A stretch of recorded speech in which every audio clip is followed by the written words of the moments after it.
দৰ্শকসকল নমস্কাৰ এটা গুৰুত্বপূৰ্ণ ভিডিঅ'লৈ আমি আপোনালোকক স্বাগতম জনাইছোঁ আজিৰ এই ভিডিঅ'ত আমি আপোনালোকক দেখুৱাম অৰুণাচলৰ পাছিঘাটত অৱস্থিত চিয়াং নদী তথা চিয়াং নদীৰ ওপৰৰ যি ৰাণাঘাট দলং তথা পাছিঘাটৰ ওচৰতে থকা চিৰিকি জলপ্ৰপাত আৰু পংগিং ওলমা দলং তথা পাছিঘাটৰ বিভিন্ন ধুনীয়া দৃশ্য গতিকে আপোনালোকে আমাৰ এই ভিডিঅ'টো শেষলৈকে চাই থাকিব দৰ্শকসকল আপোনালোকে যদি প্ৰথমবাৰৰ কাৰণে আমাৰ এই ভিডিঅ' চাইছে তেতিয়াহ'লে আপোনালোকে আমাৰ চেনেলটো ছাবস্ক্ৰাইব কৰি ল'বলৈ নাপাহৰিব আৰু আমাৰ চেনেলৰ ভিডিঅ'সমূহ চাই আপোনালোকে লাইক আৰু কমেণ্ট কৰিব গতিকে আমি আজি আহিছোঁ অৰুণাচলৰ পাছিঘাটত অৱস্থিত চিয়াং নদী তথা ইয়াৰ আশে-পাশে থকা ধুনীয়া অঞ্চলসমূহ আপোনালোকক দেখুৱাবৰ কাৰণে দৰ্শকসকল আপোনালোকে হয়তো কেতিয়াও এই দৃশ্য দেখা নাই গতিকে আপোনালোকে আমাৰ এই ভিডিঅ' শেষলৈকে চাব আৰু আমি ইয়াৰ লগতে আপোনালোকক জনাম এই চিয়াং নদীখন যিখনক ব্ৰহ্মপুত্ৰ নামেৰে অসমত জনা যায় তথা এই চিয়াং নদীখনেই ইয়াৰ পৰা প্ৰায় 52 কিলোমিটাৰ দূৰ বৈ গৈ অসমৰ সদিয়াত দিবাং আৰু লোহিত নদী লগ লাগি বিশাল ব্ৰহ্মপুত্ৰ নামেৰে অসমৰ মাজেৰে বাংলাদেশলৈ বৈ গৈছে গতিকে আহকচোন দৰ্শকসকল আমি আজি চিয়াং নদী পাৰৰ দৃশ্য উপভোগ কৰোঁ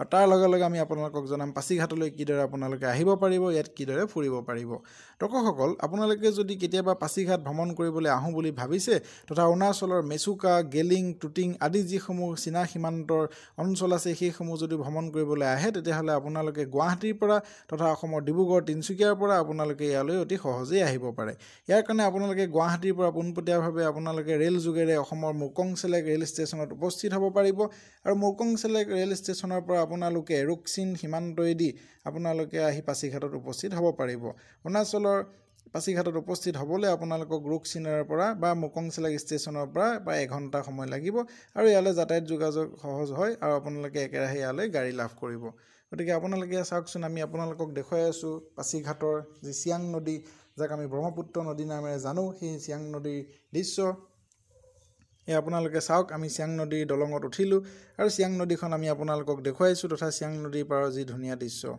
গতিকে আপোনালোকে আমাৰ ভিডিঅ'টো শেষলৈকে চাওক দেখিছে আপোনালোকে চাৰিওফালে যি ধুনীয়া দৃশ্য এই চিয়াং নদীখনেই অসমত বিশাল ব্ৰহ্মপুত্ৰ ৰূপেৰে অসমৰ মাজেৰে বৈ গৈছে কিন্তু ইয়াতে চাওক পানী তেনেই ইয়াতে কম আপোনালোকৰ লগতে জনাব বিচাৰিছোঁ যে এই চিয়াং নদীখন তিব্বতৰ পৰা বৈ আহিছে আৰু তিব্বতৰ পৰা বৈ আহি প্ৰায় 1625 কিলোমিটাৰ বৈ অহাৰ পিছত অৰুণাচলৰ এই ইষ্ট চিয়াং ডিষ্ট্ৰিক্টত ইষ্ট চিয়াং জিলাৰ মাজেৰে চিয়াং নদী নাম লৈ প্ৰায় 52 কিলোমিটাৰ দূৰ বৈ গৈছে আৰু অসমৰ সদিয়াত এই নদীখনেই ব্ৰহ্মপুত্ৰ ৰূপেৰে পৰিচিত হৈছে গতিকে আপোনালোকে চাওক চিয়াং নদীৰ পাৰৰ এই ধুনীয়া দৃশ্য আমি দলংখন আপোনালোকক দেখুৱাই আছোঁ এইখনক ৰাণাঘাট দলং বুলি কোৱা হয় আৰু এইখিনিতে আমি আপোনালোকক জনাব খুজিছোঁ যে এই যিখন ৰাণাঘাট দলং এই দলংখনৰ নিৰ্মাণ কাৰ্য সম্পূৰ্ণ কৰা হয় 2009 চনত কিন্তু অতি গুৰুত্বপূৰ্ণ কথা এই দলংখন নিৰ্মাণ কৰিবলৈ সময় লাগিলে প্ৰায় 20 বছৰ কিয়নো এই দলংখনৰ যি নিৰ্মাণৰ সিদ্ধান্ত এই সিদ্ধান্ত লোৱা হৈছিল 1988 চনত যেতিয়া ভাৰতৰ প্ৰধানমন্ত্ৰী আছিল ৰাজীৱ গান্ধী আৰু দলংখনৰ নিৰ্মাণৰ যি সম্পূৰ্ণ কৰাৰ লক্ষ্য আছিল সেয়া লক্ষ্য আছিল 1991 চনত কিন্তু বিভিন্ন কাৰণ যেনে প্ৰতিকূল বতৰ তথা এই অঞ্চলৰ যি জিঅ'গ্ৰাফি তথা এই অঞ্চলৰ যি জিঅ'লজি সেই বিভিন্ন কাৰণসমূহৰ পৰিপ্ৰেক্ষিতত বা কাৰিকৰী বিজুতিৰ কাৰণে এই দলংখনৰ নিৰ্মাণ কাৰ্য প্ৰায় 20 বছৰ লাগিলে আৰু 1998 চনতে এই দলংখন নিৰ্মাণ কৰি থকা সময়ত এটা ডাঙৰ ঘটনা ঘটিল এই ঘটনা আছিল তিব্বতত যেহেতু ক'লোঁ যে ব্ৰহ্মপুত্ৰ নদীখন বা চিয়াং নদীখনে তিব্বতৰ পৰা বৈ আহিছে গতিকে তাতে সাংঘাতিক ধৰণে লেণ্ডশ্লাইড হোৱাৰ ফলত কেইবাদিনো নদীখন বন্ধ হৈ আছিল আৰু বৃহৎ এক বানপানী হোৱাৰ ফলত নদীখনৰ সকলো যি নিৰ্মাণ হৈছিলে সব উটুৱাই লৈ গ'ল তথা যন্ত্ৰপাতিসমূহো উটুৱাই লৈ গৈছিলে গতিকে 2009 চনত এই দলংখন আপোনালোকে চাওক ইয়াৰ নিৰ্মাণ কাৰ্য সম্পূৰ্ণ হৈ উঠিলে আৰু তেতিয়াৰ পৰা অৰুণাচল প্ৰদেশৰ তথা ভাৰতৰ এই পূব প্ৰান্তৰ অঞ্চলটো এই দলংখনৰ যোগেদিয়ে বহিৰ্বিশ্বৰ লগতে সংযোজিত হৈ আছে গতিকে আপোনালোকক দেখুৱাই আছোঁ পাছিঘাটৰ চিয়াং নদীৰ ৰাণাঘাট দলঙৰ দৃশ্য আপোনালোকে চাওক এতিয়া আমি আহি আছোঁ পংগিং ওলমা দলঙলৈ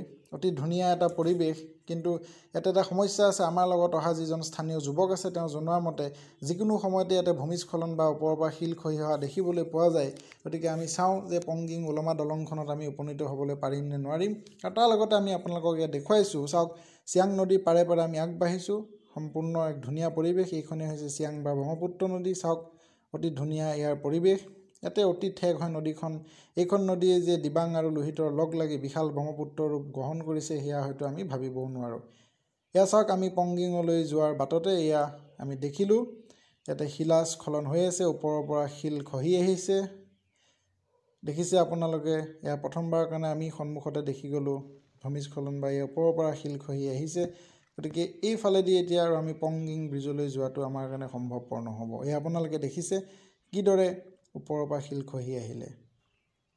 গতিকে এয়াই হৈছে দৰ্শকসকল অৰুণাচলৰ প্ৰধান সমস্যা তথা বিভিন্ন যি পাহাৰীয়া ৰাজ্যসমূহ আছে, পাহাৰীয়া অঞ্চলসমূহ আছে, তাৰে প্ৰধান সমস্যা।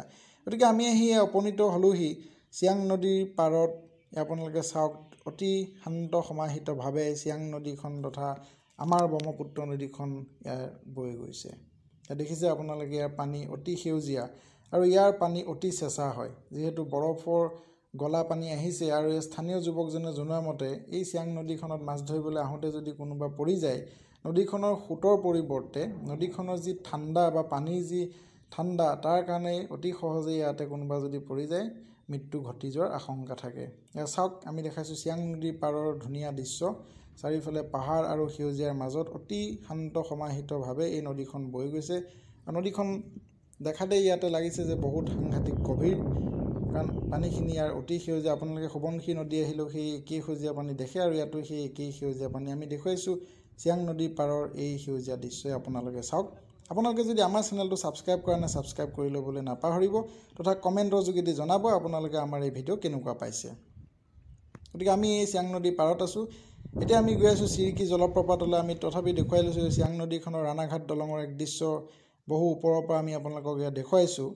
ইয়াত চাওক সেইখনেই দলং, যিখন দলঙেদি আমি এতিয়া পাৰ হৈ আহিলোঁ। চাৰিওফালে কেৱল পাহাৰেই পাহাৰ। বাৰিষা কালত এই ৰাস্তা দি যাত্ৰা কৰাটো অতি দুৰ্বিষহ হৈ পৰে। আমি আপোনালোকক দেখুৱাবলৈ গৈ আছোঁ চিৰিকি জলপ্ৰপাত। গতিকে আপোনালোকে আমাৰ ভিডিঅ'টো শেষলৈকে চাওক। এই চিৰিকি জলপ্ৰপাত পাছিঘাটৰ পৰা 10 কিলোমিটাৰ দূৰত অৱস্থিত। আমি আহি এয়া আগবাঢ়িছোঁ ফৰেষ্টৰ মাজেৰে আৰু ইয়াতে দেখিছে যে পাইপ দুডাল আছে, ওপৰৰ পৰা জলপ্ৰপাতৰ পানী তললৈকে লৈ অহাৰ ব্যৱস্থা কৰা হৈছে।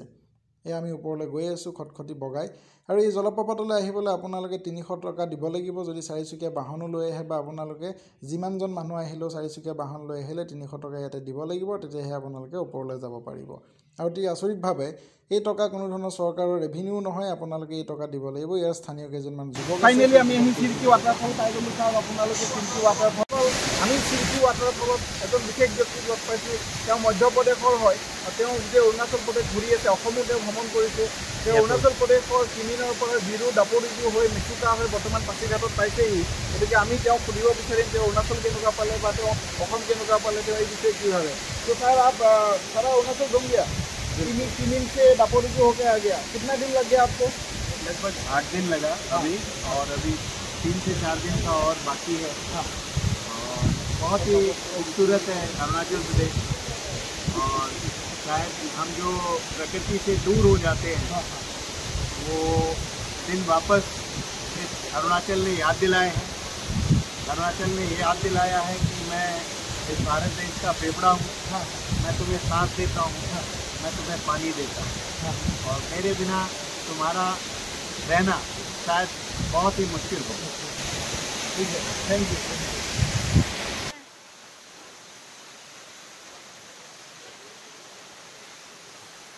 আপোনালোকক দেখুৱালোঁ মধ্যপ্ৰদেশৰ এগৰাকী ব্যক্তিক লগ পালোঁ। এয়া আপোনালোকে চাওক চিৰিকি জলপ্ৰপাত আমি আপোনালোকক দেখুৱাইছোঁ। অতি ধুনীয়া দৃশ্য, বহু ওপৰৰ পৰা এই জলপ্ৰপাতৰ পানী নামি আহিছে। গতিকে অৰুণাচলৰ বিভিন্ন ঠাইত এইদৰে বিভিন্ন জলপ্ৰপাত আছে, যিসমূহ জলপ্ৰপাত সাধাৰণতে আমি দেখিবলৈ নাপাওঁ, বিভিন্ন ভিডিঅ' তথা এই বিষয়ে আমি জানিবলৈ নাপাওঁ। চাওক এই জলপ্ৰপাতৰ পানী অতি ধুনীয়া হয়, অতি ফটফটীয়া পানী হয়, আৰু এই পানীকে তেওঁলোকে পাইপৰ যোগেৰে তেওঁলোকে ইয়াৰ পৰা লৈ গৈছে তথা তেওঁলোকে নি ইয়াতে খোৱাৰ ব্যৱহাৰ হিচাপে এই পানী তেওঁলোকে ব্যৱহাৰ কৰে। গতিকে আমি আপোনালোকক দেখুৱাই আছোঁ চিৰিকি জলপ্ৰপাত। এই আপোনালোকে চাওক।